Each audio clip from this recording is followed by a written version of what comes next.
Hey, good evening, guys. Mark here. How are you guys all holding up?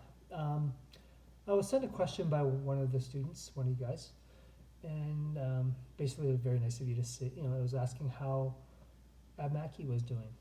Um, and I thought, well, instead of just replying back to this person one on one, I thought I'd talk to all of you guys and maybe put some thoughts into your heads about what's happening with this whole new coronavirus COVID 19 pandemic that we're all going through. I hope you guys are all staying safe, staying healthy, keeping your distance, and practicing all those social media or practicing all the rules that have been set aside for us. But as far as myself, Ed Mackey, we've been plugging along. Obviously, the workload isn't as rushed as it would be this time of year. We'd be really super busy preparing websites, campaigns, brochures, collateral, things like that for our various clients who are involved in the tourism economic development industry. However, since there won't be a tourism or much of one tourism season this year, everything's slowed down. And I think, in all honesty, we'll be aiming for next year's market or maybe the winter market.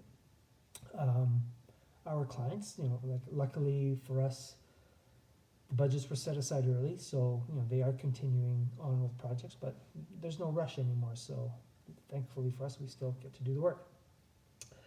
I think what's going to happen as we move through this is more and more people, especially those who have been laid off, lost their jobs, it'll be a time of reflection for them.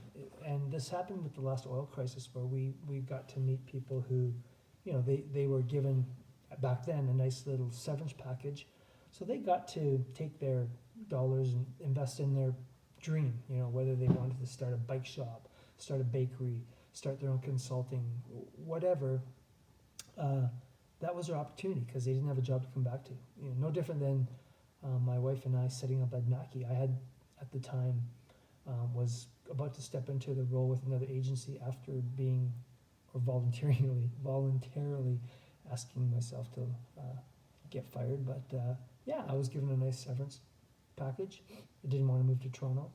So we set up Adnaki, and that was the birth of Adnaki. I know I've reflected that, told you that story before. So, but as we move forward in this business, and it's tough on you guys. You guys in your graduating year. I mean, if you were in second or third year, yeah, you can, wait this out because you still have school to complete. But it's scary that you're graduating. Agencies are shutting down. Wax just shut their doors. Trigger is going through a change. I think some of the bigger shops, I don't know how they're going to come through with all of this. Clients are, just like us, aren't moving as fast. So God forbid you're an agency with 10, 20 people to have on payroll, plus rent and expenses and overhead. How are you going to make that up? I don't know. You're going to have to lay off all these people. So when we start coming out of this, there's going to be a lot of creatives in this market. And I'm being totally honest. I mean, I've been thinking about this a lot. If you had a lot of money in the bank, it'd be a great time right now to pick up some good talent. But again, I think it's going to be, in my own opinion, kind of a gig economy. Clients will be working more project-based, hire the folks that meet certain needs for certain projects. It's not necessarily the long-term salaried position, in my opinion. This is just me speaking, just sort of reflecting on what's going on. Like I said, I have a full-time art director, and luckily we're busy enough for the next few months to keep her on staff. But what happens in 3-4 months if we're not getting work? What am I going to have to do? I certainly would not want to ever have to let such a valued person of our agency go.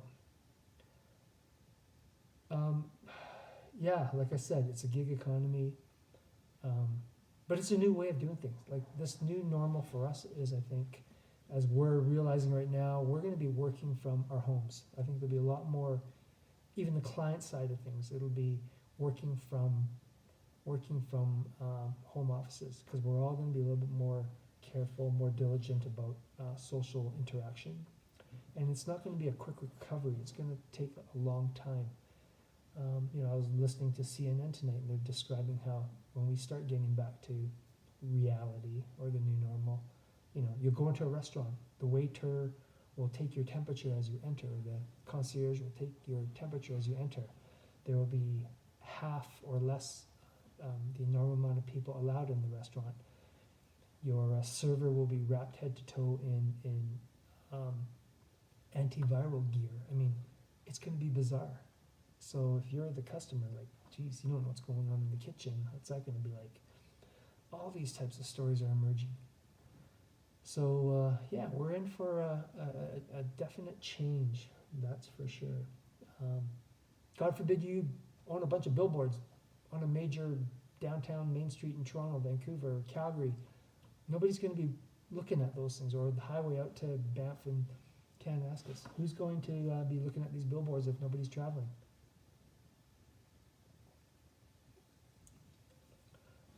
Not alcohol. Again, we're in for a very, very, very different change to our industry, a new way of doing things, and you guys will be at the forefront of it too. You guys will be leading the way on how this industry moves forward. So anyways, I just thought I'd babble to you guys for a few minutes tonight, thinking of you guys, missing you guys, and please, if you have questions, send them out to me, and I'll be sure to babble and ramble on and on about them if it helps. But thanks to those of you who are interacting with me. It means a lot to me. I like chatting with you guys. For those of you who sent in projects, thank you so much as well, because it certainly keeps me busy on the university front. And in the meantime, stay healthy, stay safe.